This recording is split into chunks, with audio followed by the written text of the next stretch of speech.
الحمدللہ الحمدللہ وسلام علی عبادہ الذین اصطفیٰ خصوصاً علی سید الرسل و خاتم الانبیاء وعلی آلہ الاتقیاء و اصحاب الاصفیاء اما بعد فاعوذ باللہ من الشیطان الرجیم بسم اللہ الرحمن الرحیم ان الدین عند اللہ الاسلام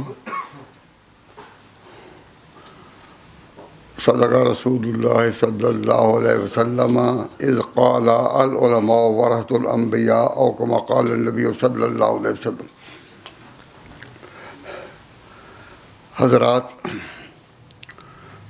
علماء کرام، واجب الاحترام، بزرگان قوم، سامعین عزیز، دوستوں اور بھائیوں، اللہ تبارک و تعالیٰ جل شانہ نے آپ حضرات کو موقع دیا کہ ایک بڑی تعداد میں آپ برطانیہ میں، یورپ میں، امریکہ میں اور ان علاقوں میں جہاں مسلمانوں کے قدم قرون وسطیٰ میں نہیں پہنچے تھے، اللہ نے پہنچا دیا۔ ہمارے نبی پاک صلی اللہ علیہ وسلم پر اللہ تبارک و تعالیٰ نے جس طرح ان کے لیے تمام زمانوں کو لپیٹ دیا کہ آئندہ آنے والے ہر دور کے پیغمبر وہی ہیں، آپ کے بعد اور کوئی نبی نہیں۔ اللہ تعالیٰ نے زمینیں بھی ساری جہاں جہاں ابن آدم، جہاں آدم کی اولاد آباد تھی، ساری زمینیں مسلمانوں کے قدموں کے نیچے کر دی۔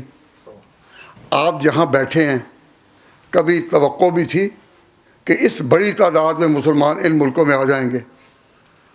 ابھی تقریباً ایک ہفتہ گزرتا ہے کہ میں امریکہ کے ایک دورے سے میں وہاں پہنچا اور وہاں دیکھا جہاں بھی مسلمانوں کے لیے اجتماع کا اعلان ہوا، جمع غفیر۔ اے اللہ، تیری قدرت کا یہ عجیب نمونہ کہ ہمارا دین، ہمارے پیغمبر مکہ اور مدینہ اور سارے وہ جگہیں، ایسٹ کے جتنے علاقے، وہ سارے ایسٹ میں، اور وہیں تمام انبیاء کی دعوت رہی، اور وہاں ایک نہیں ہزاروں انبیاء کے مدافن، مقابر، قبریں وہیں ہیں۔ یہ جگہ جام ہے اس وقت، یہ بہت دور کی جگہ تھی اور یہ توقع نہیں ہو سکتی تھی کہ مسلمان اتنی بڑی تعداد میں یہاں آ جائیں گے۔ اب یہاں آ گئے ہیں، تو آپ کو یہاں آ کر، آپ جب آئے ہیں تو آپ کو کبھی یہ خیال نہیں گزرتا کہ یہاں قوموں کی منڈی ہے؟ جس طرح منڈی میں ہر قسم کا سامان ہوتا ہے اور لوگ جاتے ہیں منڈیوں میں خریدار بن کر، تو برطانیہ، یورپ، امریکہ، آسٹریلیا، نیوزی لینڈ، یہ تمام علاقے جو ہیں ان میں مسلمان بڑی تعداد میں آباد ہیں۔ تو جب وہاں جانے کا موقع ملتا ہے، خواہ دیر میں، تو دل میں یہ احساس گزرتا ہے کہ یہاں ہر جگہ قوموں کی منڈی ہے۔ ہر منڈی میں ہر شخص اپنی آواز لگا رہا ہے، ہر شخص اپنی آواز لگا رہا ہے، اور یہاں اللہ تعالیٰ نے آپ کو بھی بھیج دیا کہ آپ اپنی آواز لگائیں۔ یہ حقیقت ہے کہ یہ آواز لگانی صرف علماء کے ذمے نہیں، یہ اس امت کے بھی ذمے ہیں۔ آپ کا تعارف حضور کی امت ہونے کا ہے۔ آپ کون ہیں؟ حضور کی امت ہیں، حضور کے غلام ہیں۔ جو حضور کا غلام نہیں، حضور کی امت میں نہیں، حضور اکرم صلی اللہ علیہ وسلم کا کہ دین کا علم بردار نہیں، وہ مسلمان کیسا؟ آپ کون ہیں؟ حضور کے غلام ہیں۔ آپ کون ہیں؟ حضور کے امتی ہیں۔ آپ کو اللہ نے پہنچایا، آئے تو آپ اپنے اپنے کام کے لیے، کوئی ڈگریاں لینے کے لیے آئے، کوئی کاروبار کے لیے آئے، کوئی پاؤنڈ کمانے کے لیے آئے تو آپ اپنے اپنے کام کے لیے، لیکن اللہ نے اپنا کام لینا بھی شروع کر دیا۔ یہ بڑی بڑی مسجدیں جو آپ کو نظر آتی ہیں، یہ یوں ہی بن گئی ہیں۔ یہ بڑی بڑی مساجد جو آپ کو نظر آ رہی ہیں یہ یوں ہی تو نہیں بن گئی.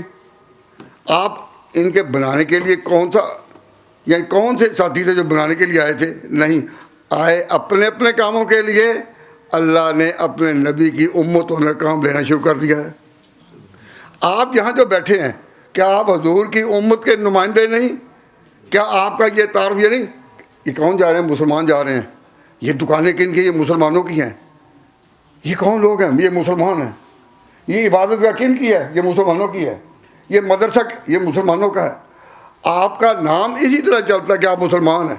آپ لاکھ اپنے ناموں کو بدلیں لیکن دیکھا جائے گا تو آپ مسلمان ہی ہیں. برمنگھم میں ایک دفعہ کا موقع، میں ایک دوست کے ساتھ بیٹھا ہوا تھا تو اس کا نام تھا محمد یعقوب. تو اس کو کسی دوست نے یا کسی ضرورت مند نے فون کیا اور پوچھا کہ ہو اسپیکنگ پلیز، کون بول رہا ہے؟ یہ میں سامنے بیٹھا ہوں. کہتا ہے دس از مسٹر جیکب. میں نے کہا بھائی تم نے یہ کیوں نہیں کہا میں یعقوب ہوں؟ پتہ نہ چل جائے کہ میں مسلمان ہوں. کسی نے مجھے فون کیا، کاروباری دنیا کی بات ہے، کسی نے مجھے فون کیا تو میں نے اپنا تعارف کرایا کہ میں جیکب ہوں. بھائی آخر وجہ پتہ نہ چل جائے کہ مسلمان ہوں. یہاں مسلمانوں کی عزت نہیں، لوگ سمجھتے ہیں تھرڈ کلاس طبقہ ہے. تو اپنی عزت بنانے کے لیے میں کہہ رہا ہوں کہ میں جیکب ہوں. تو میں حیران ہوا. کہنے کا وہ جو جس سے جو مجھے فون کر رہا تھا اس کا نام بھی ہے یوسف، لیکن اس نے کہا تھا میں جوزف ہوں. یا اللہ، ان ملکوں میں جو حضرت حضور کی امت کے طور پر تھے، اتنا ان کے سمجھ کا اور اتنی سوچ میں اتنے گر گئے کہ یعقوب جو ہے وہ جیکب بن گیا اور جو یوسف تھا وہ جوزف بن گیا. کہ پتہ نہ چل جائے. یاد رکھو جن لوگوں کا یہ طلب ہے کہ ہم پہچانے نہ جائیں کہ ہم مسلمان ہیں، وہ ہرگز مسلمانوں میں نہیں اٹھائے جائیں گے. جس طرح کی زندگی میں مرو گے اسی میں اٹھائے جاؤ گے. ہمارے حضرات بار بار کہا کرتے رہے تھے اپنے ملکوں میں کہ جن حالات میں مرو گے اسی میں اٹھو گے. یہ نہیں کہ تم تو کہو ہم جیکب ہیں اور جوزف ہیں، مسلمانوں کے ناموں میں تمہیں آ رہا ہے اور اللہ مسلمانوں نے اٹھائے گا. میں اتنے علماء کی موجودگی میں بات کہہ رہا ہوں اور بڑی ذمہ داری سے کہہ رہا ہوں کہ ہرگز وہ مسلمانوں میں نہیں اٹھائے جائیں گے. ہوش کرو. ہم یہاں جو مسلمان ہیں تو بطور مسلمان کے رہنا چاہتے ہیں یا نہیں؟ اگر کوئی بیٹھا ہو یعقوب تو میں اس سے درخواست کروں گا کہ اللہ تعالیٰ آپ کو یعقوب کے نام سے ہی رکھے اور اسی نام سے آپ کو آواز دی جائے جب قبروں سے لوگ اٹھیں گے. اگر کوئی یوسف بیٹھا ہے اللہ اس کو یوسف ہی رکھے. یہاں وہ اپنے نام کو گم کرنے کی کوشش نہ کرے. دل میں خطرہ بھی یہ نہ گزرے کہ میں یہ نام چھوڑ دوں. اللہ پھر اسی نام سے اسی وقت بلائے جاؤ گے حساب کے لیے، یوم الدین کے لیے، جب قبروں سے اٹھنا ہوگا. میں آپ سب کے لیے دعا کرتا ہوں کہ سب کو اللہ تعالیٰ اسی دین میں رکھے اور حضور کے غلاموں میں رکھے، حضور کی امت میں رکھے، اور ان ملکوں کی تہذیب میں، ان کے تمدن میں اور ان کی ثقافت میں، ان کی رونق میں اور ان کی چمک اور دمک میں یہاں کی جو تہذیب ہے جس میں کہ انسانی حقوق بندوں کے نہیں. آپ کون ہیں؟ میں بہت سادہ لفظوں میں بات کر رہا ہوں، میں اپنی زبان میں بات کر رہا ہوں. اور یہ کہ جن لوگوں نے اپنی زبان باقی رکھی ہے وہ بھی مبارک ہیں کہ کم از کم اتنی تہذیب تو ہے کہ اپنی زبان باقی رکھی ہے. یہ زبان ہماری قرآن کی زبان کے بہت قریب ہے، بیشتر حروف تہجی وہی ہیں. تو آپ نے اس ملک میں اپنی ثقافت کو، اپنی تہذیب کو یہ باقی رکھنا ہے یا نہیں؟ لوگ سمجھتے ہیں کہ یہاں دو عقیدوں کا اختلاف ہے کہ ہم مسلمان ہیں اور دوسرے اپنی لائن کے ہیں. تو یہ عقیدوں کا اختلاف ہے. میں کہتا ہوں اتنی بات نہیں، یہاں دو تہذیبوں کا اختلاف ہے،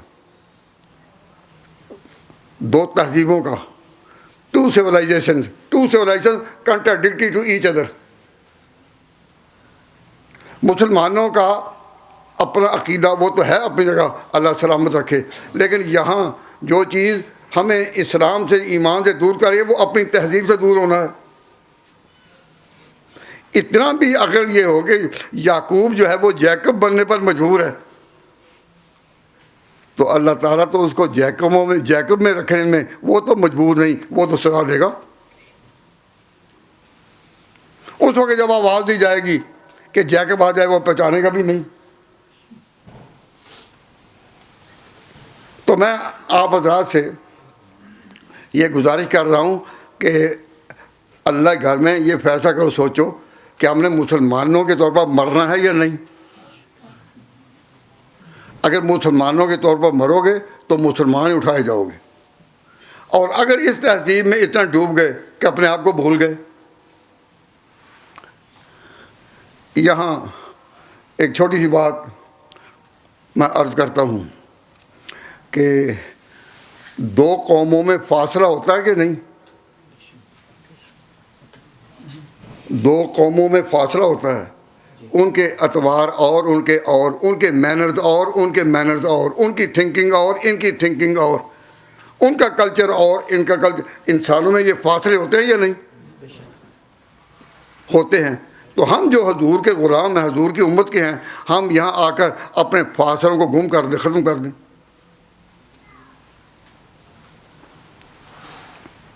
دیکھیے حضرت ام المومنین حضرت عائشہ صدیقہ رضی اللہ تعالی عنہ سے پوچھا گیا کہ حضور کا طریقہ کیا تھا، حضور کا طرز زندگی کیا تھا، کیف کان یعمل، حضور کا طریقہ زندگی کیا تھا. تو آپ نے فرمایا کہ آپ کی سیرت کیا ہے، وہ قرآن ہے. تو حضور کی سیرت اور عادات ساری قرآن کی ہے یا نہیں؟ کیوں بھائی؟ جو حضور کی بےادبی کرے اور حضور کی سیرت اور حضور کی شان کو نہ مانے، وہ ہمارے عقیدہ میں اہل سنت والجماعت نہیں ہے. اہل سنت والجماعت کے لیے یہ ضروری ہے کہ پیغمبروں کی تعظیم، بزرگوں کی عزت اور عظمت، اور ان کو اپنا مقتدا اور پیشوا ماننا، اور اسی لائن پر چلنا کہ اگلے آنے والے پچھڑوں کی طریقوں پر چلیں. یہ ہے ہمارا قومی فاصلہ، یہ ہے ہمارا جماعتی فاصلہ اور قوموں سے. تو میں توجہ کو لے جاتا ہوں، الحمدللہ یہاں علماء اور طلباء کی بڑی تعداد ہے، تو میں ان کی روشنی میں باتیں کچھ مختصر کرتے چلوں گا. یہ دیکھیے قرآن پاک میں ابتدا میں تعارف کرایا گیا کہ مسلمان کون ہے. قرآن پاک میں شروع میں بتایا گیا کہ مسلمان کون ہے، متقین کون ہے، اللہ سے ڈرنے والے کون ہیں. مثلا الف لام میم ذالک الکتاب لا ریب فیہ ھدی للمتقین الذین یؤمنون بالغیب. ایمان ہو بالغیب، ایمان بالغیب ہو، اور یقیمون الصلاۃ، نمازیں قائم کریں، ومما رزقناہم ینفقون، اور وہ خرچ بھی کریں. الذین یؤمنون بما انزل الیک، قرآن پر ایمان بھی رکھیں، وما انزل من قبلک، پہلی کتابوں پر ایمان بھی رکھیں. وبالآخرۃ هم یوقنون، اور وہ آخرت پر کہ ایک دن آخر میں آنے والا ہے جہاں اپنے اعمال کا حساب دینا ہوگا، اس پر وہ یقین رکھیں. اولئک علی ھدی من ربہم واولئک هم المفلحون، وہی ٹھیک ہیں راہ عمل میں، اور انہی کو آخرت میں فلاح ملے گی. یہ ہے تعارف کن کا؟ مسلمانوں کا. یہ تعارف مسلمانوں کا ہے. آگے اس کے بعد کافر ہیں سواء علیہم انذرتہم ام لم تنذرہم لا یؤمنون، ختم اللہ علی قلوبہم. کچھ ایسے لوگ ہیں جو کافر ہیں اور وہ ایسے ہیں، بس وہ ان کا تعارف کیا ہے چند سطروں میں. مومنین کا، متقین کا تعارف ہے 8-10 سطروں میں. اور کافروں کا تعارف ہے 4-5 سطروں میں. اس کے بعد آگے ہے بڑا ایک تعارف ایک بڑی قوم کا. کیا؟ وَمِنَ النَّاسِ مَن يَقُولُ آمَنَّا بِاللَّهِ وَبِالْيَوْمِ الْآخِرِ وَمَا هُمْ بِمُؤْمِنِينَ. اب تیسری قوم کا، تیسرے طبقے کا، تیسرے گروہ کا تعارف کیا ہے؟ وہ کون ہے؟ ہپوکریٹس، وہ منافقین. وہ ہیں لوگ ایسے بھی ہیں وہ کہتے ہیں آمنا باللہ، ہم ایمان رکھتے ہیں اللہ پر، وبالیوم الآخر، اور آخرت پر. اللہ کہتا ہے وما ہم بمؤمنین، وہ مومن نہیں. یا اللہ، یہ قرآن سے شروع میں ہی مسلمانوں ایمان کا تعارف کتنا ہوا؟ 10-12 سطریں ہیں. کافروں کا کتنا ہوا؟ 5-6 سطریں ہیں. اور آگے جو منافق ہیں اوپر سے کچھ اور اندر سے کچھ، ان کا ذکر شروع ہوا. اللہ تعالیٰ فرماتے ہیں وہ کہتے ہیں ہم مومن ہیں، وما ہم مومنین، وہ مومن نہیں. اپنی طرف سے کوشش کرتے ہیں یخادعون اللہ والذین آمنوا، کہ اللہ کو اور مومنین کو دھوکہ دیں. اور فرمایا وہ اپنے آپ کو دھوکہ دے رہے ہیں. اللہ تعالیٰ ان پہ ذرا کی. اور یہاں سے چلنا شروع ہوتا ہے مضمون اتنا کہ کئی آیتوں پر آیتیں منافقین کے حالات اور ان کے انجام کے بارے میں. تو سوال پیدا ہوتا ہے کہ دین میں زیادہ محنت کس پر ہونی چاہیے؟ اس پر نہیں کہ مومن کون ہے، وہ تھوڑی سی ہے، کافی ہے. اس پر نہیں کہ کافر کون ہے، وہ بھی تھوڑی سی ہے. زیادہ محنت اس پر ہونی چاہیے کہ منافق کون ہے. کیوں؟ قرآن پاک میں ان کا تعارف زیادہ ہے. مومنین کا تعارف تھوڑا ہے، کافروں کا ان سے بھی تھوڑا ہے، اور منافقین کا سب سے زیادہ ہے. اور جب قرآن کھولتے ہیں تو اتنی زیادہ، مثلا فرمایا لقد کفر الذین قالوا ان اللہ والمسیح ابن مریم، کہ جنہوں نے حضرت مسیح بن مریم کے بارے میں کہا کہ ان میں خدا اترا ہوا ہے. فرمایا لقد کفر الذین، یہ عقیدہ کہ کسی انسان میں خدا اترے یہ ہرگز نہیں. لقد کفر الذین قالوا ان اللہ والمسیح ابن مریم صاحب کہا. اور کہا کہ تم کہتے ہو کہ عیسیٰ بن مریم جو ہیں وہ خدا کے بیٹے ہیں. ولم تکن لہ صاحبہ، خدا کی تو بیوی کوئی نہیں، بیٹا کہاں سے ہو گیا؟ تو یہ اللہ تبارک و تعالیٰ نے قرآن پاک میں باتیں کہی ہیں نہیں؟ علماء حضرات توجہ فرمائیں کہ یہ باتیں اللہ تعالیٰ نے قرآن میں کہی ہیں یا نہیں؟ بولو، کہی ہیں. تو اگر ہم یہ پروپیگنڈا کریں کہ اختلافی بات یہاں نہ کرو کیونکہ ہم ان ملکوں میں ہیں، تو آپ قرآن کے نمائندے ہو سکیں گے؟ وہ لوگ اس ملک میں کبھی قرآن کے نمائندے نہیں ہو سکیں گے جو یہ کہیں کہ اختلاف کی بات نہ کرو. بھئی ہم اختلاف کی بات کریں گے تو کہیں گے نا کہ ہمارے عقیدے میں بڑے پیغمبر حضرت عیسیٰ، بلکہ ہمارے نبی پاک جو سب سے افضل ہیں ان میں بھی خدائی صفات نہیں اتری، خدائی صفات صرف خدا میں ہیں. یہ بات اگر نہ کریں تو دین بچے گا کیسے؟ تو اب آپ یہ دیکھیں کہ اس ملک میں دین کا کام کرنے کے لیے اپنے آپ کو اس درجے میں نہ جاؤ کہ جی اختلاف کی بات ہی نہیں کرنی. یہاں میں ایک بات، میں بھی کچھ اسی بات کا ذرا حامی رہا کہ اختلاف کی بات نہ کریں، لیکن پھر جب کرنی پڑی تو کرنی پڑتی ہے. تو میں یہ بتا رہا ہوں کہ دین میں قرآن کریم میں اور حضور کی سیرت میں کانا خلق القرآن، اس میں حضور کی سیرت میں ایک ہے مسلمانوں کا ذکر، ایمان والوں کا، ایک ہے کافروں کا، اور منافقوں کا بہت زیادہ ہے. تو منافقوں کے ساتھ ٹکراؤ میں اللہ تعالیٰ نے بات میں ان کی حقیقت کھول لی ہے.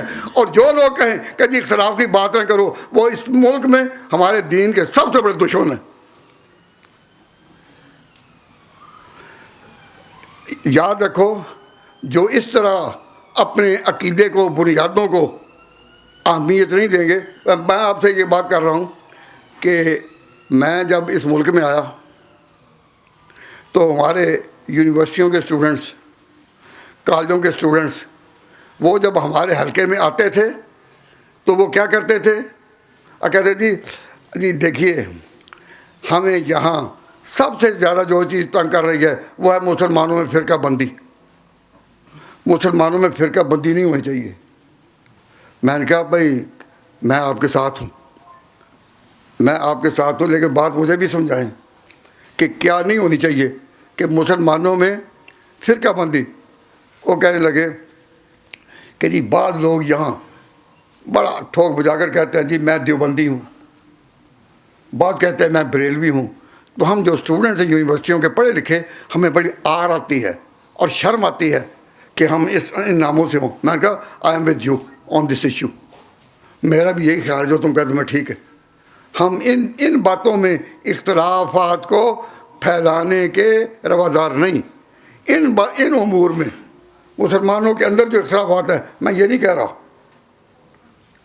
میں ان کو کرنے، لیکن تم اپنی پہچان کیا بتاؤ، تم کون ہو. اگر تم ابھی رو کر کے ہم مسلمان ہیں، تو قادیانی میں یہاں کہا رہا ہے کہ میں مسلمان ہوں. اور جو منکرین حدیث ہیں جن کو ہم عام لوگ پرویزی کہتے ہیں، وہ بھی کہتے ہیں ہم مسلمان ہیں. تو وہ گراؤنڈ کون سی ہے that you are to be recognised as Muslim, تو کہ تمہیں کو مسلمان سمجھا جا سکے. تو جس ملک میں قادیانی بھی کہتے ہیں میں مسلمان ہوں، اور انکار حدیث کرنے والے بھی کہتے ہیں کہ ہم مسلمان ہیں، تو تم بھی کہتے ہو مسلمان ہیں، تو تم نے اپنی شناخت تو کھو دی. اور تم ان ملکوں میں اپنی شناخت کھونے کے لیے آئے تھے. کہنے لگے جی بات تو آپ کی ٹھیک ہے، لیکن ہمیں شرم بڑی آتی ہے کہ ہم فرقہ وارانہ طور پر امتیاز کریں اپنا. میں نے کہا بڑی مبارک بات ہے اگر تمہیں شرم آتی ہے کہ فرقہ وارانہ امتیاز سے ہم نہیں پڑھے نا، بچو، یہ ٹھیک ہے، یہ تمہارا آؤٹ لک یہ ٹھیک ہے. لیکن یہ بات یاد رکھیے کہ جب آپ نے اپنے آپ کو ممتاز کرنا ہے ان عقیدوں پر جن پر نجات ہوگی، تو یہ جواب دینا کہ تم مسلمان کس قسم کے ہو، ہو آر یو، تو آپ کا جواب یہی ہونا چاہیے ہم صحابہ کی لائن کے مسلمان ہیں، ان کی لائن پر. اب کسی کو تو بڑا مانو، صرف قرآن کے نام پر اور حدیث کے نام پر تو آپ کو مقابلہ دے سکتا ہے قادیانی بھی، مقابلہ دے سکتا ہے منکر حدیث بھی. لیکن جب آپ کہیں گے ہم صحابہ کی لائن کے ہیں، تو آپ کا اسلام معین ہو چکا. اور میں آپ سب کے لیے دعا کرتا ہوں اللہ تعالیٰ سب کو صحابہ کی لائن پر رکھے. تم صحابہ کی لائن کے مسلمان ہو. تو میں نے ان اسٹوڈنٹس کو کہا کہ جب تمہیں پوچھا جائے تم کون ہو، when you claim that you are Muslim, who you are, please explain this. تو آپ خوشی سے، دل کی خوشی سے، پورے براڈ مائنڈڈ ہو کر آپ کہیں ہم صحابہ کی لائن کے ہیں، we are the followers of the companions of the prophet. کیا اس میں تمہیں شرم آئے گی؟ ان کو پوچھا کیا تمہیں شرم آئے گی؟ کہتے جی نہیں، ہمیں فرقہ وارانہ نام سے کہ ہم دیوبندی ہیں، بریلوی ہیں، شافعی ہیں، مالکی ہیں، کیا ہیں، اس میں تو شرم آتی ہے، لیکن یہ کہتے ہوئے ہم صحابہ کی لائن کے ہمیں شرم نہیں آتی. تو میں نے کہا پھر اس ملک میں اپنے ایمان کے گرد، ایمان کی سرحدوں پر پہرا دینے کے لیے اپنے آپ کو ڈٹ کر کہو کہ ہم صحابہ کی لائن کے ہیں. نہیں، اتنا بھی اختلاف ٹھیک نہیں بھائی. اسی اختلاف پر تو ہم قائم ہیں، ہم صحابہ کی جماعت کے ہیں. جو صحابہ کی جماعت کے ہاتھ کھڑا کر دے، اللہ تبارک و تعالیٰ ان کی پیروی میں رکھے، انہی کی پیروی میں اللہ تعالیٰ زندگی دے اور انہی کی لائن پر آگے چلنے کی توفیق عطا فرمائے. آپ صحابہ کی لائن کے ہیں یا نہیں؟ ہم صحابہ کی لائن کے، اور صحابہ کی ایک تاریخ پوری ہمیں معلوم ہونی چاہیے. آپ کے دین کا نام کیا ہے؟ کیا نام؟ اسلام. میں نے عرض کی کہ آپ کے دین کا نام کیا ہے؟ تو آپ نے کہا کہ ہمارے دین کا نام ہے دین اسلام. حضور صلی اللہ علیہ وسلم پر یہ دین اترا. محمد رسول اللہ صلی اللہ علیہ وسلم received this divine message. Then divine message. Quran was revealed to him. قرآن آپ پر اترا. And there was gradual development of علم دین. دین جو ہمارا ہے اس کی گریجول ڈیولپمنٹ ہوئی ہے. گریجول ڈیولپمنٹ کا کیا معنی؟ آہستہ آہستہ. پہلے شراب منع نہیں تھی. علماء ناراض نہ ہوں، مجھے کہنا پڑے گا. کیوں؟ یہاں کی تہذیب میں جو شراب کے قریب جانا چاہتے ہیں یا شراب پینے والوں کے قریب جانا چاہتے ہیں، وہ اس کی باتیں اٹھاتے ہیں. وہ جی فلاں صحابی نے نہیں پی تھی، فلاں نے نہیں پی تھی. تو میں نے کہا کہ پی تھی، لیکن اس کے بعد حرام بھی تو ہو گئی تھی کہ ہم بھی بعد میں رک جائیں گے، کہ ہم بھی بعد میں رک جائیں گے اور اس وقت غٹ غٹ پی جائیں گے. یہ بات جب انہوں نے کہی کہ یہ پہلے تھی تو حرام تھی نا، ابھی ہم نے ان کو روکا نہیں تھا. بھائی شراب پہلے حرام تھی، شراب پہلے حرام تھی اور شریعت کی گریجول ڈیولپمنٹ ہوئی ہے، تو ہم اس دین پر ہیں جو دین کی آخری شکل ہوئی، آخری. ہم اس دین پر ہیں یا نہیں؟ علماء کرام آپ بتلائیں کہ ہمارا جو دین ہے اس دین میں شراب حرام ہے یا نہیں؟ اب یہ بات کہ پہلے تھی لیکن اب حرام ہوئی، اس بات کو ہم نہ مانیں کہ اختلافی گل نہ کرو، اختلافی بات نہ کرو. ہم مانتے ہیں کہ روایتوں میں یہ ہے، شراب پینے کا ذکر ہے، لیکن جب شراب پھر حرام ہوئی تو جن لوگوں نے پیسے دے کر شراب بنائی ہوئی اور گھڑوں میں رکھی ہوئی تھی، انہوں نے حضور کے خادم کی اور حضور کے منادی کی آواز سنتے ہی کہہ دیا کہ جب یہ حرام ہے، تو اس طرح شراب بہائی گئی کہ گلیوں میں اس طرح جیسا بارش میں پانی گزرتا. انہوں نے یہ نہیں کہا اتنی قیمتی تھی چلو جی کافروں کے پاس بیچ دو، یہ گھڑے ہیں، اتنے گھڑے کھڑے ہیں اور قیمتی ہیں، تو مسلمانوں پر تو حرام کی گئی لیکن کافروں کے لیے تو نہیں، تو وہاں بیچ ہی دو. بھائی جو تم اس کے لیے قیمت حاصل کرو گے وہ قیمت کس پر ہے؟ حرام چیز پر. تو حرام چیز پر قیمت یہ جائز نہیں. تو اس وقت صحابہ نے تو میں کہتا ہوں شراب حرام تھی، تو اس کے بعد ایسے آواز سنی ہے. اس ملک میں بہت سے لوگ بے احتیاط ہیں، مسلمان کہلانے کے باوجود شراب پیتے ہیں، لیکن اب تک اخباروں میں یہ بات آئی تھی کہ تم بھی پیتے رہو. اخباروں میں اب تک بات نہیں آئی پیو. اخباروں میں مسلمانوں کو مخاطب کر کے کسی نے نہیں کہا کہ پیو، لیکن ہم حیران رہ گئے کہ جیسا شراب کچھ وقت کے لیے تھی آخر میں حرام ہوئی، تو متع کچھ وقت کے لیے تھا آخر میں حرام ہوا، اس کے لیے اخباروں میں ہو گیا کہ جی متع کرو متع کرو متع کرو. جب شراب کے لیے یہ آواز نہیں اٹھی، جو لوگ مجھ سے پہلے ہی آئے ہوئے ہیں اس ملک میں ان کو بطور گواہ کے پوچھتا ہوں کہ اس ملک میں وہاں سے لے کر اب تک شراب پینے والے لوگ تو ہیں، اب بھی پیتے ہیں، لیکن یہ آواز نہیں اٹھی کہ اب پیو پیو، خم کے خم لٹائے جا، خم کے خم لٹائے جا.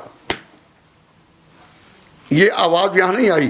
لیکن ابھی ہم نے یہ اخباروں میں خود پڑھا کہ جی متع جو ہے وہ اب کرتے جاؤ. پہلے جو کہتے پہلے حرام تھا، نہیں ہم نہیں کہتے چلتے جاؤ چلتے جاؤ. تو میری گزارش ہے ذرا مت سوچے کہ ہمارے دین کی ڈیولپمنٹ جو ہے وہ آہستہ آہستہ ہوئی ہے یا ایک ہی دفعہ؟ موسیٰ علیہ السلام کو تورات ایک ہی دفعہ مل گئی تھی، ایک ہی دفعہ مل گئی تورات. کیوں؟ اس کی وجہ حکمت تھی. ہمارے نبی پاک پر دین کی ڈیولپمنٹ ہوئی 23 years. In 23 years deen was completed, and when it was completed it was not declared as deen of the پیغمبر. حضور صلی اللہ علیہ وسلم کا جو دین تھا اس کی نسبت کس کی طرف تھی؟ حضور کی طرف. دین قل ان کنتم فی شک من دینی، اے میرے مخاطب اعلان کرو اگر تمہیں میرے دین میں شک ہے، فی شک من دینی. تو دین کی نسبت کدھر ہوئی؟ دین کی نسبت کدھر ہوئی؟ حضور کی طرف. حضور نے کہا کافروں کو اے یا ایھا الکافرون لکم دینکم ولی دین، اے کافرو تمہارا دین تمہارے لیے، میرا دین میرے لیے. تو دین کی نسبت کس طرف ہوئی؟ حضور کی طرف.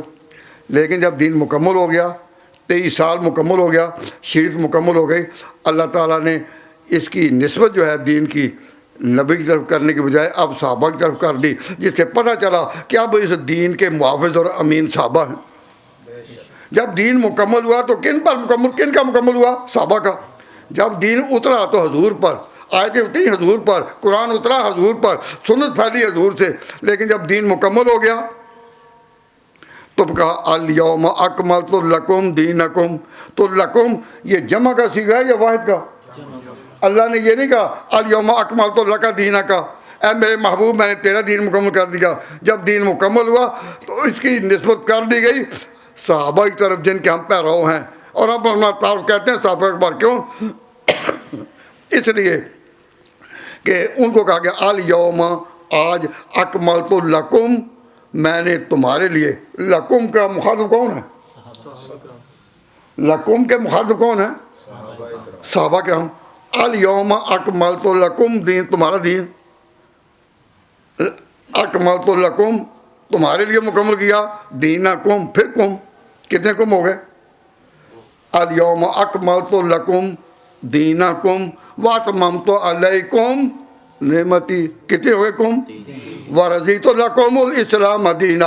اور پھر تو 4 دفعہ اللہ تعالیٰ نے حضور کے بعد اس قرآن پاک کے لیے اور پورے دین کے لیے وارث بنایا صحابہ کو. تو 4 کم کم کم کم، اور 4 تک تو مانو. الیوم اکملت لکم دینکم واتممت علیکم نعمتی ورضیت لکم الاسلام دینا. اور جو 4 کے بعد اس کا نام رکھا رضیت لکم الاسلام دینا، کہ دین اسلام ہے. میں نے پوچھا آپ کا دین کیا ہے؟ آپ نے کہا اسلام. تو دین کا دین اسلام کیا ہے؟ جو مکمل ہوا صحابہ پر، اور 4 دفعہ اس کو تاکید کے ساتھ کہا گیا کہ ان پر یہ دین مکمل ہوا ہے. تو آج اگر آپ کہیں کہ ہم صحابہ کی لائن کے ہیں تو کوئی جرم ہے؟ ڈٹ کر کہو. اب جو لوگ دین میں فساد پیدا کرنا چاہتے ہیں اور مسلمانوں کو اپنے دین سے ہٹانا چاہتے ہیں، اس ملک میں قانون میں کہیں گے اختلاف کی بات کریں، اختلاف کی بات نہیں کریں. بھائی اگر اختلاف کی بات نہیں کرنی تو سیدھے کنویں میں ڈوب مرو. اس ملک میں اپنے دین، اپنے عقیدوں کی سرحدوں کا پہرا دینا ہے، پورا دینا ہے. حتیٰ کہ مسلمان اگر کوئی نماز بھی پڑھنے آتا ہے تو اگر کوئی قبلے کی طرف منہ کر نماز نہیں پڑھتا، ادھر منہ کر نماز پڑھتا ہے، تو بتانا فرض ہوگا ہمارا قبلہ وہی ہے. اس وقت کہیں جی اختلاف نہ کرو، اختلاف نہ کرو، یہ کتنا ظلم ہوگا. تو آپ اپنے دین کو پہچاننے کے لیے کوئی اپنی بھی ذمہ داری محسوس کریں. آپ نے دین کی سرحدوں کے گرد حفاظت کا پہرا دینا ہے یا نہیں؟ اور جو ظالم کہتے ہیں کہ اختلاف نہ کرو، ان کی اس مغالطوں سے بچنا ہے. اس لیے کہ شیطان جب بھی کسی کے پاس آئے گا ایک رنگ کے ساتھ آئے گا. جو نمازیں پڑھتے ہیں ان کو اگر یہ شیطان نہیں کہتا کہ شراب پیو، کیوں؟ اس کو پتہ ہے انہوں نے پینی نہیں، یہ نہیں کہتا. تو یہ شیطان کی بھی عجیب شکلیں اور عجیب چالیں ہیں. جب تاجروں کے پاس آئے گا تو شیطان تاجر بن کر آئے گا. کتنا کر رہے ہیرا پھیری، کوئی عرض نہیں بھائی، اتنی ہیرا پھیری. شیطان ہیرا پھیری جتنی تاجروں کو سکھاتا ہے اتنا نمازیوں کو نہیں سکھاتا. جب تاجروں کے پاس جاتا ہے تو تاجر کے لباس میں، اب جب حاکموں کو گمراہ کرتا ہے شیطان تو بطور حاکم کے کہ بھئی سیاستدان، سیاست میں یہ بھی روا، سیاست میں یہ بھی روا، سیاست میں یہ بھی. تو شیطان جب آئے گا سیاستدانوں کے پاس، سیاستدان بن کر آئے گا. اور اگر کسی ڈاکٹر کو اپنی پٹی سے اکھاڑنا ہو کہ نمبر 2 بیچتے رہو کوئی حرج نہیں، تو وہ ڈاکٹر بن کر آئے گا، مولوی بن کر نہیں آئے گا. کیا خیال ہے؟ کوئی شیطان جن کے یراکم ہوا و قبیلوں من حیث لا ترونہم، قرآن پاک میں ہے. شیطان تاجروں کے پاس، کہو تاجر بن کر، تاجروں کے پاس، ڈاکٹروں کے پاس، سیاستدانوں کے پاس، حاکموں کے پاس، اور مولویوں کے پاس مولوی بن کر. جب شیطان مولویوں کو گمراہ کرنے آئے گا تو پھر شکل داڑھی بھی اس کی ہوگی، بڑی داڑھی بھی ہوگی، اور نمازی کا پہرایا ہوگا، دیکھنے میں کہ نمازی معلوم ہوتا ہے.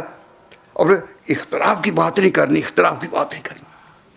تو جس زمانے میں یہ داڑھیوں والے لوگ مسجدوں میں یہ کہنا شروع کر دے کہ اختلاف کی بات ہے، تو سمجھو کہ انہوں نے وہ دین کی جو ناؤ تھی اور کشتی ڈبو دی. اپنی اتنی بات تو یاد رکھو کہ جس کے پاس گمراہ کرنا ہو شکل اس کی بنانی پڑتی ہے یا نہیں؟ دینی حلقوں میں جب شیطان آئے گا تو اندر سے یہ کرے گا کہ اختلاف کی بنا نہ کروں، بلکہ اور حاجیوں کے پاس جب جائے گا، حاجیوں کے پاس تو حاجیوں کے ہی کان احرام باندھا ہوا ہے ماشاءاللہ مبارک ہو، وہاں کے اماموں کے پیچھے نماز نہ پڑھنا ٹھیک نہیں ہو، مکہ مدینہ پر کافروں قبضہ ہو چکا ہے۔ یا اللہ آپ دعا کریں، میں آپ کے لیے دعا کرتا ہوں اللہ تعالیٰ یہاں کی تمام آبادیوں کو جہاں مسلمان ہیں اور تمام مساجد کو جو صحابہ کی لائن پر ہے یہ خبیث بات کہنے سے بچائے کہ اختلاف نہیں کرنی بات۔ ہاں اتنی بات ہے کہ کچھ اختلافات ایسے ہیں کہ جن کے بارے میں ہمارا عقیدہ ہے کہ ان اختلافات میں عمل کسی ایک پر کرو لیکن باقیوں سے اختلاف نہ کرو۔ مثلا تھوڑی سی بات ہے کہ جو basic principles and basic doctrines and basic bona fide of a religion, ہر مذہب کی کچھ بنیادیں ہوتی ہیں، ان بنیادوں کے بارے میں چمٹنا ہے پورا چمٹنا ہے۔ ہم نے ان بنیادوں کو ہر صورت میں قائم رکھنا ہے۔ ان میں سے ایک بنیاد یہ ہے کہ ہمارا دین، ہمارا مذہب صحابہ والا ہے۔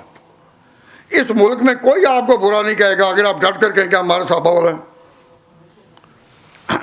میں پچھلی دفعہ پاکستان تھا تو ایک جلسے میں اس وقت غالب ربیع الاول کا دور تھا تو سیرت النبی کے لیے جلسے تھے، تو مجھے بھی ایک بڑے دور کے علاقے میں بلایا گیا سیرت پر تقریر کرنے کے لیے۔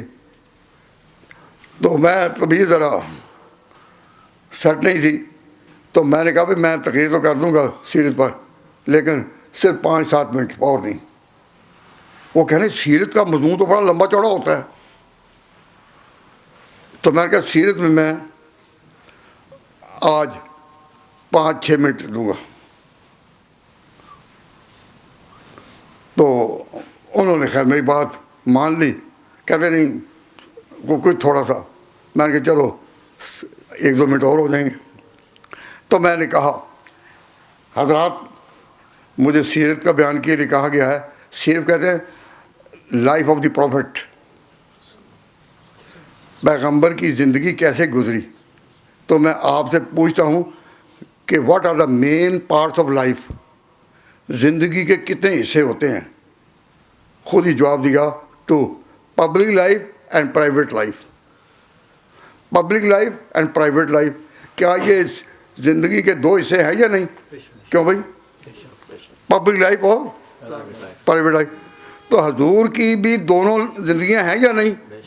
ان کا ہاں، پبلک لائف اور پرائیویٹ لائف دونوں ہیں۔ تو پبلک لائف کو جاننے والے کون ہوتے ہیں؟ دوست اور ساتھی۔ پبلک لائف کو کون جانتے ہیں؟ جو دوست اور ساتھی ہوں، ایک دوسرے کو پہچانتے ہیں یا نہیں؟ تو public life is known by the friends and it is known by the companions. Public life جو ہے سب کو جانتے ہیں یا نہیں؟ اور پرائیویٹ لائف اس کو کون جانتے ہیں زیادہ؟ گھر والے، بیویاں، بچے، وہی۔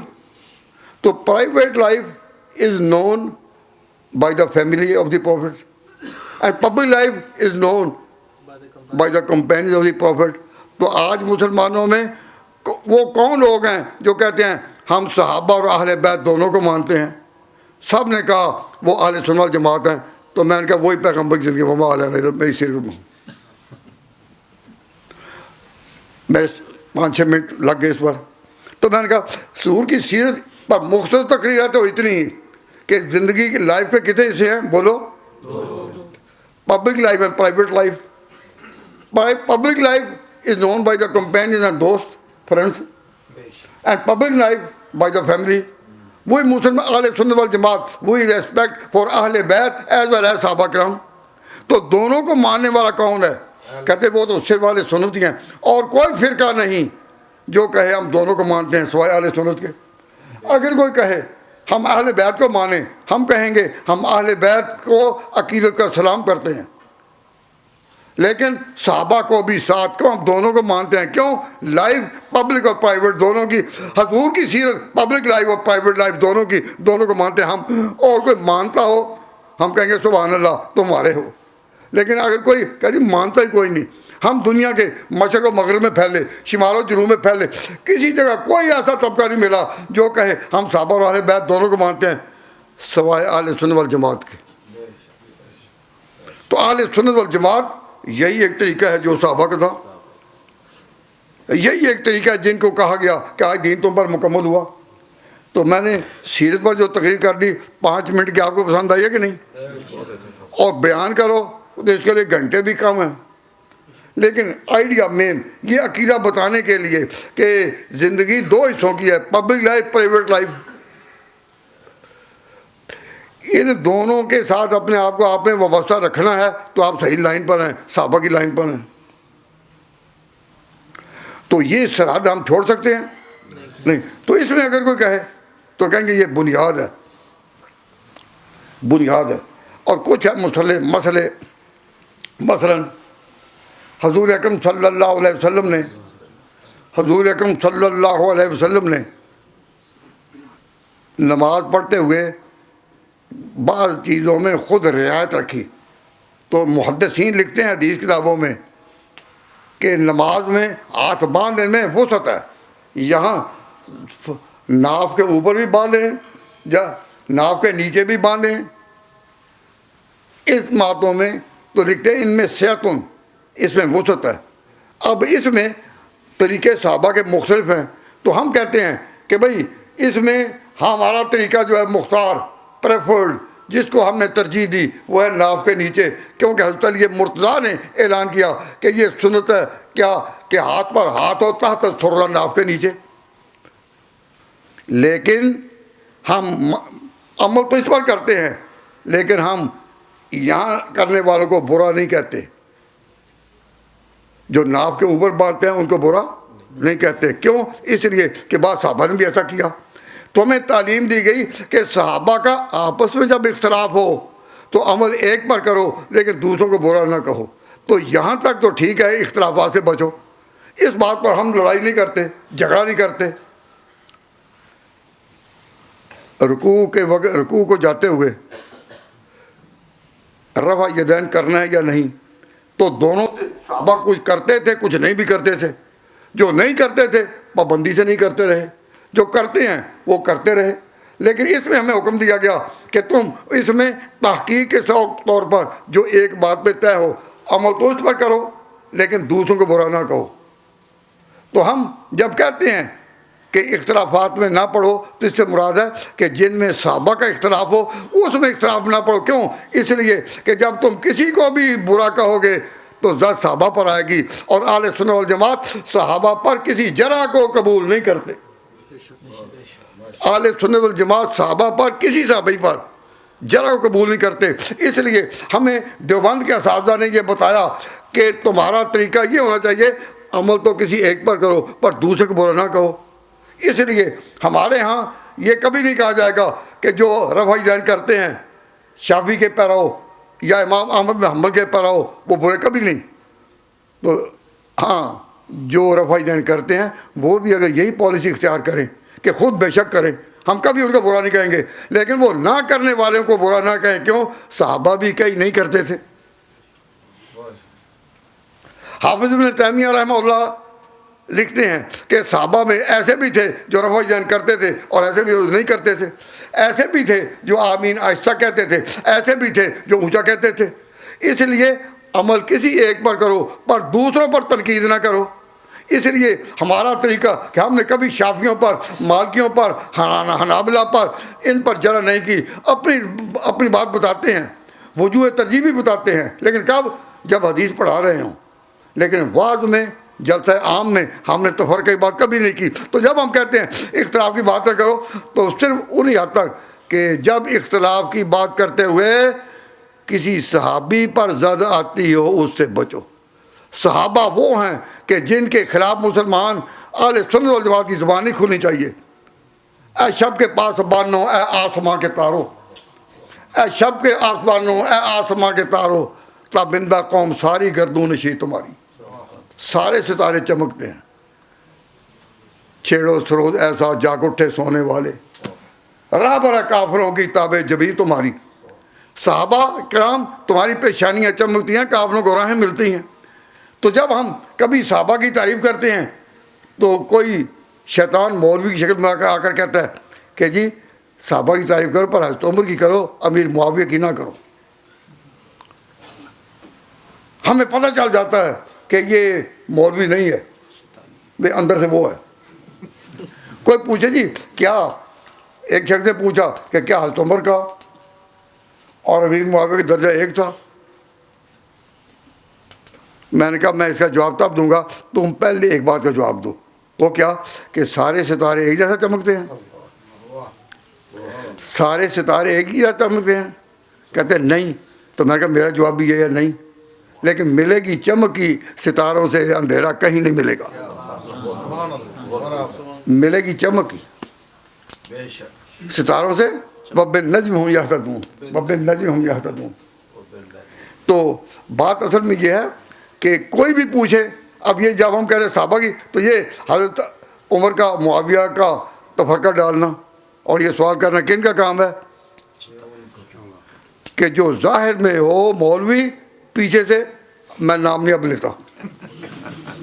کوئی یہ نہ کہہ دی مجھے برا کہا, کیونکہ یہ آواز دور دور تک جا رہی ہے, تو کوئی یہ نہ کہے. تاہم میری گزارش اس وقت آپ حضرات کے سامنے یہی ہے کہ ہر اس اختلاف سے بچو جس میں کہ صحابی پر زد پڑتی ہو. تو مجھے کہنے لگا نہیں آپ نے تو ہمیں ٹال ہی دیا. میں نے پوچھا تھا امیر معاویہ کے بارے میں آپ کا عقیدہ کیا ہے؟ میں نے کہا میں سادہ زبان میں کہتا ہوں امیر معاویہ کے بارے میں میرا عقیدہ وہی ہے جو امام حسن کا تھا. اگر ان کا تو صلح کا تھا, میں نے کہا میرا بھی صلح کا ہے. اگر امام حسن کا یہ طریقہ تھا صلح کا تو میرا بھی صلح کا ہے. میرا اب میں نے بات مختصر پیٹی, میں نے لمبی بات کی, میں ان اختلافات میں نہیں پڑھا. عقیدہ کیا تھا جو امام حسن کا تھا.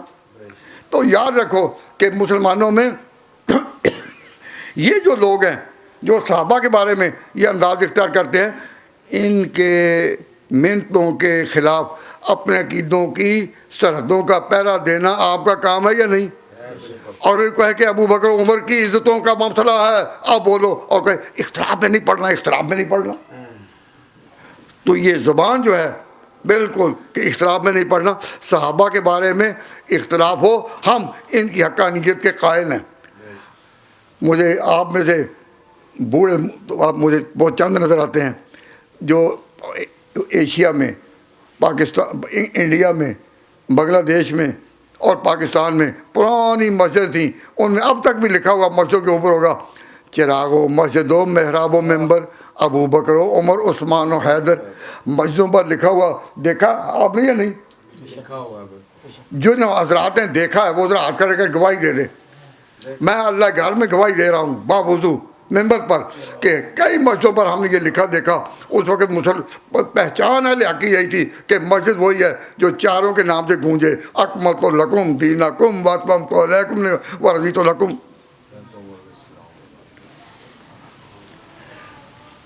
یہ ٹھیک ہے یا نہیں جو میں برتر کر رہا ہوں؟ چاروں کے نام سے گونجے. اور پھر یہ بھی تھا کہ اس وقت سے لے کر اب تک جمعے کا ہر خطبہ اہل سنت والجماعت کی جو مسجدیں ہیں ان میں جمعہ کے خطبہ میں امام چاروں کا نام لیتا ہے یا نہیں؟ نہیں لیتا. تو یہ کیا اعلان نہیں کہ ہم صحابہ والے ہیں؟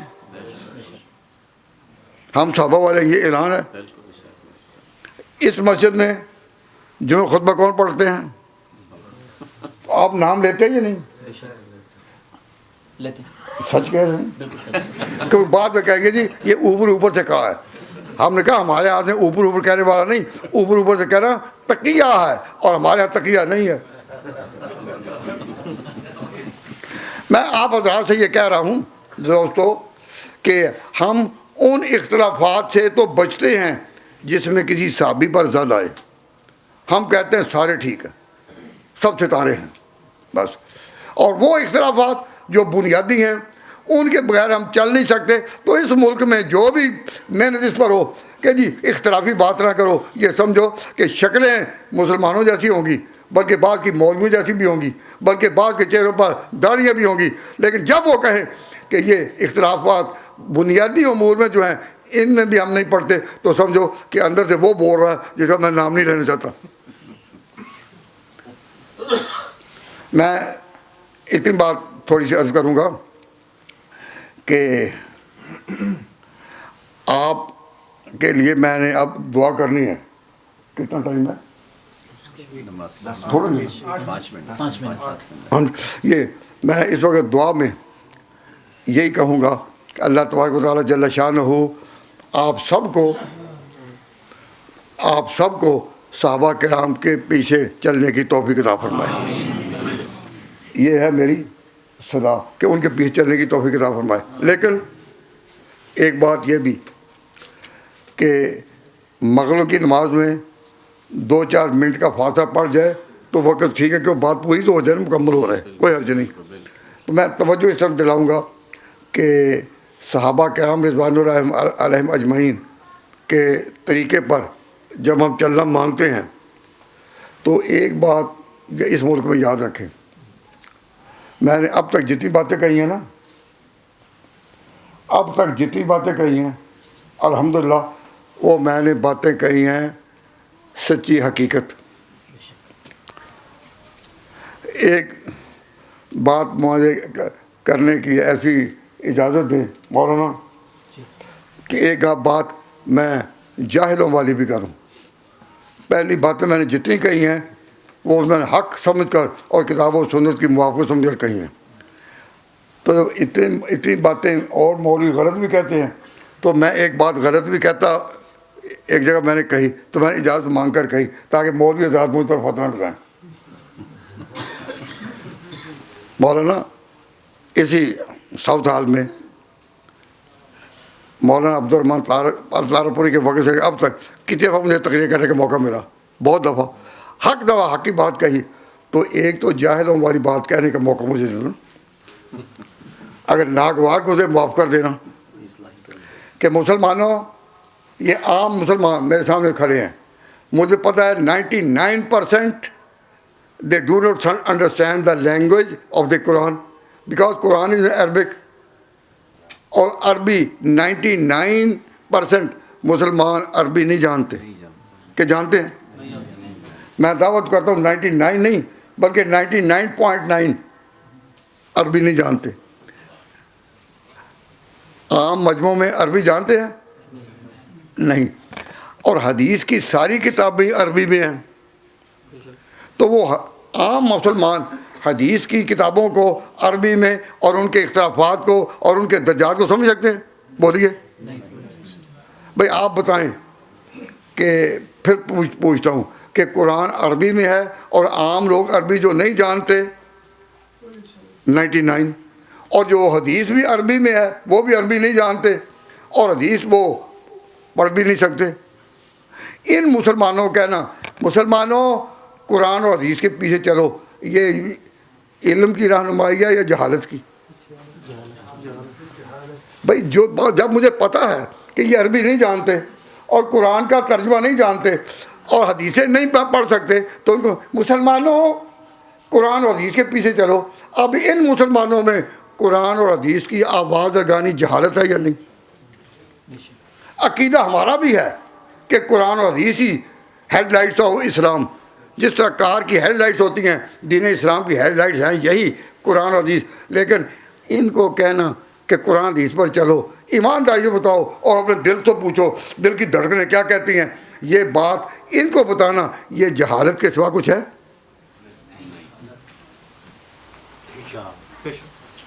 تو میں نے کہا کہ اس کو کہتے ہیں کلمۃ حق وریدہ بہل باطل، کہ بات حق ہے لیکن کہی جا رہی ہے عوام کو کہ جب قرآن حدیث پر چلو تو پھر آج کے اسٹوڈنٹ کہیں گے کہ جی ہم نے حدیث کا ترجمہ دیکھا ہے، متجائز ہے متجائز ہے متجائز ہے۔ اور اللہ کے بندو جب اس ملک میں یہ آواز کتنی عرصے سے لگ رہی ہے کہ عوام مسجد میں جمع ہیں 600-700 کے قریب، نماز میں نماز کے لیے وہ حاضر ہے مسجد میں ہے، اور وہاں ایک خطیب کہتا ہے بھائی قرآن حدیث پر چلو، تو کوئی اس بیوقوف کو یہ نہیں کہتا بھائی یہ جو قرآن حدیث نہیں سمجھے ہوئے یہ تمہاری پیروی تو کر سکیں گے، علماء کی پیروی تو کر سکیں گے، قاری طیب عباسی کی آپ پیروی تو کر سکیں گے، سارے آپ کے جو ہیں امام ہیں ان کی، لیکن قرآن حدیث کو نہ پڑھ سکیں گے نہ پیروی کر سکیں گے۔ اگر ان کو کہا جائے، میں کہتا ہوں کہ میں نے یہ بات تو حق ہے، لیکن ان کو کہنا کہ قرآن حدیث کے بچہ چلو، یہ ایک جاہلانہ صدا ہے یا نہیں؟ کوئی پڑھا لکھا کہے گا، کوئی پڑھا لکھا عربی نہ جاننے والوں کہے گا قرآن حدیث کے پیچھے چلو؟ کیوں نہیں بول رہا؟ اب جو ان کو کہتے ہیں تو ہم آپ سے کہتے ہیں، سنیے یہ بات ختم کرنے کے لیے توجہ فرمائیں، ذرا تھوڑی سا غور کریں۔ میں کہتا ہوں قرآن نے ہمیں یہ سکھایا ہے کہ جو ہماری اگلی نسلیں ہیں وہ بچیں گی کس طرح؟ کہ وہ ہمارے پیچھے چلیں۔ یہ نہیں ہے کہ قرآن حدیث پر چلیں۔ کس طرح؟ قرآن میں یہ آیت ہے، میں پڑھتا ہوں آپ کے سامنے ان سب علماء کی موجودگی میں۔ اللہ سے دعا کریں، اے اللہ وَجْعَلْنَا لِلْمُتَّقِينَ اماما، اے اللہ جو تجھ سے ڈرنے والے ہیں ان کا امام ہمیں بنا۔ یہ نہیں کہا کہ وہ قرآن حدیث پر چلیں، وَجْعَلْنَا ہمیں کر لِلْمُتَّقِينَ اماما، اللہ سے جو ڈرنے والے ہیں ان کا امام۔ تو اگلی نسلوں کے امام ہم ہوں، آپ کے جو بیٹے ہیں، آپ کی جنریشن ہے، ان کے امام کون ہو؟ آپ۔ تو ہمیشہ دین جو ہے وہ نسلوں سے نسلوں کو ملتا ہے۔ قرآن حدیث میں تو علماء گزر سکتے ہیں نا۔ تو وَجْعَلْنَا لِلْمُتَّقِينَ اماما، اے اللہ ہمیں امام بنا۔ یہ امامت کا لفظ کن کے لیے ہے؟ جب یہ جو لفظ ہے نا وَجْعَلْنَا لِلْمُتَّقِينَ اماما، سورۃ الفرقان، وَجْعَلْنَا لِلْمُتَّقِينَ اماما، اے اللہ ہمیں امام بنا۔ تو اپنے لیے تو امام ماننا کہ ہم امام ہوں اگلوں کے، یہ جائز ہو، اور ابو حنیفہ کو امام کہنا جرم ہو۔ اور جب آپ میں سے ہر ایک کو حق ہے کہ اللہ سے کہے کہ یا اللہ مجھے امام بنا میری اگلی نسلوں کا، وہ نسلیں ہمارے کہنے پر چلیں، ہمارے طریقے پر چلیں، تو یہ حق ہو، تو کیا ابو حنیفہ کو امام ماننا کوئی جرم ہو؟ تو میں عرض کرتا ہوں کہ یہ ایک چارٹ ہے، یہ انگریزی میں پورا دلائل کے ساتھ کہ نبی پاک کے شاگردوں میں فقہ کے جو بڑے بڑے امام ہوئے وہ 12 امام تھے۔ حضور کے صحابہ سارے ہی علم کا نشان ہیں، لیکن ان میں 12 وہ لوگ ہیں جو فقہ میں ماہر ہوئے، اور حدیث کی کتابوں میں اس کا تذکرہ آتا ہے کہ وہ فقہ کے ماہر، وہ 12 امام یہ ہیں۔ اور اس امت میں those who are known as theorists, and they were theorists of Islam, not only jurists but theorists of Islam، وہ بھی 12 کے قریب ہیں، وہ یہ ہیں۔ اور نبی پاک سے جو علم پہنچا آپ کے شاگردوں کو، ان کو کہتے ہیں صحابہ، اور جو صحابہ ہیں ان سے جو اگلے ہیں ان کا نام ہی رکھا گیا کہ صحابہ کے پیرو، اور جو پیرو تو کہتے ہیں تابعین۔ تابعین کن کو کہتے ہیں؟ پیروں کو۔ آپ اپنے باپ کو خط لکھتے ہیں تابع دار، پیرک پہ کرنے والا۔ تو صحابہ کے بعد جو لوگ آئے انہوں نے یہ نہیں کہا قرآن حدیث، یہ کہا تابعین، ان کا نام ہوا۔ تابعین کا معنی پیروی کرنے والے صحابہ کی، پھر اگلے جو ہے وہ تبع تابعین، یہ پیروی کرنے والے ہیں تابعین کی۔ تو دین آیا نسلوں سے نسلوں تک، قوموں سے قوموں تک۔ آپ امام ہوں گے اپنی نسلوں کے، تو امام ابو حنیفہ کو امام ماننا اسی طرح ہے جس طرح حضور کی صحابہ میں یہ لوگ امام تھے۔ لوگ پوچھتے ہیں کہ آپ تو ابو حنیفہ کے پیرو ہیں، ابو حنیفہ کس کے پیرو تھے؟ ابو حنیفہ ان کے پیرو تھے، ابو حنیفہ ان کے پیرو تھے۔ جس گھر میں یہ چارٹ ہوگا اپنی بچیوں کو پڑھانے کے لیے کہ دین اس طرح چلایا، اور اللہ تعالیٰ نے مجھے توفیق دی کہ اس کا نام رکھا ہے دا ٹری آف نالج، اوپر the tree of knowledge of امام ابو حنیفہ ان ریگارڈنگ قرآن اینڈ فقہ اینڈ حدیث۔ یہ تو میں نے یہ حجت پوری کر دی ہے۔ آپ حضرات کو یونٹی کے لیے یہی ایک ہے کہ اتحاد رکھنا ہے، تو سب میں اتحاد رہے گا، فقہ اور حدیث میں بھی، اور کوئی اختلاف نہیں ہوگا۔ اور امت کو ایک کرنے کے لیے کہ اصولی اختلافات ہیں، اصولی اختلافات اس میں روح و روایت نہیں کرنی، اختلاف کی بات کرنی ہے، اور جو فروعی اختلافات ہیں ان میں صبر کرنا ہے اور جوڑ پیدا کرنا ہے۔ تو اللہ تعالیٰ کے لیے حضور دعا کرتے ہیں کہ اے اللہ ہمیں وہ یونائٹڈ رکھ۔ ہمارا سلوگن کیا ہے؟ Unity among the community, unity among the community. اللہ تعالیٰ دینی مسائل میں سب کو یونائٹڈ رکھے، اور جو مسئلے ہیں بنیادی ان میں ہم ڈٹ کر کہیں ہم حق پر ہیں، اسی لائن پر جو صحابہ کرام کی تھی، جو صحابہ، جس میں صحابہ کرام کی میں آپس میں اختلاف ہو تو کسی ایک کی بات مانو پر دوسرے کو برا نہ کہو۔ ربنا تقبل منا انک انت السمیع العلیم وتب علینا انک انت التواب الرحیم۔ اے رب کریم، یہاں مسلمانوں نے جس طرح یہ اپنے عقیدے کا اظہار کیا، ہم صحابہ کی لائن پر ہیں، اسی لائن پر ان کو آواز دی جائے اعلی حشر میں جب قبریں کھلیں گی اور آوازیں دی جائیں گی۔ ہمارا اس دن پر ایمان ہے، جب قبریں کھلیں گی آوازیں دی جائیں گی تو صحابہ کے ماننے والے ادھر آ جائیں، ہم سب اکٹھے ہوں۔ جس طرح اللہ تعالیٰ نے ہمیں یہاں اس مسجد ابو بکر میں جمع ہونے کا موقع دیا، اس دن بھی ہم حضرت ابو بکر کے پیچھے ہوں۔ سب سے اول صحابی ابو بکر ہیں، ان کے نام پر ہم یہاں جمع ہیں، ان کی مسجد میں جمع ہیں، تو اسی لائن پر اللہ تعالیٰ قائم رکھے۔ اماتنا اللہ علی حاضر عقیدہ اسلم فرح۔ اللہم صلی علی محمد وعلی آل محمد۔ یا اللہ حضور پر کروڑوں درود و سلام فرما، جن کی امت ہونے کے صدقے ہم کو دین کو سمجھنے کی توفیق عطا فرمائی۔ اے اللہ، ہم مانتے ہیں کہ جب دین مکمل ہوا اب اس کی نسبت صحابہ کی طرف ہے۔ الیوم اکملت لکم دینکم۔ اے اللہ، اس نسبت کو قائم رکھ، اسی نسبت کو قائم رکھ، اسی نسبت سے قبر میں جانا نصیب ہو، اسی نسبت سے اٹھنا نصیب ہو، اسی نسبت سے اسحاق کے وقت اس کی رہنمائی ہو۔ ربنا تقبل منا انک انت السمیع العلیم۔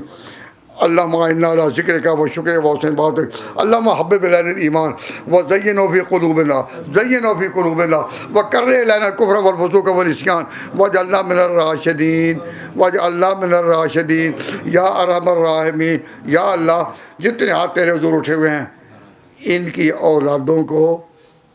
ان کی اولادوں کو اپنے بڑوں کا فرمان بردار بنا، ان کی اولادوں کو ماں باپ کا فرمان بردار بنا۔ یا اللہ، ہماری اگلی نسلوں کو تو بزرگان دین کی اطاعت میں اور ان کی محبت میں زندگی عطا فرما۔ انا نسألک خیر هذه الليلة وخیر ما بعدها ونعوذ بک من شر هذه الليلة وشر ما بعدها وصلی اللہ تعالی علی خیر خلقہ محمد وآلہ وصحابہ وازواجہ وبناتہ وعشیرتہ اجمعین برحمتک یا ارحم الراحمین۔ لا الہ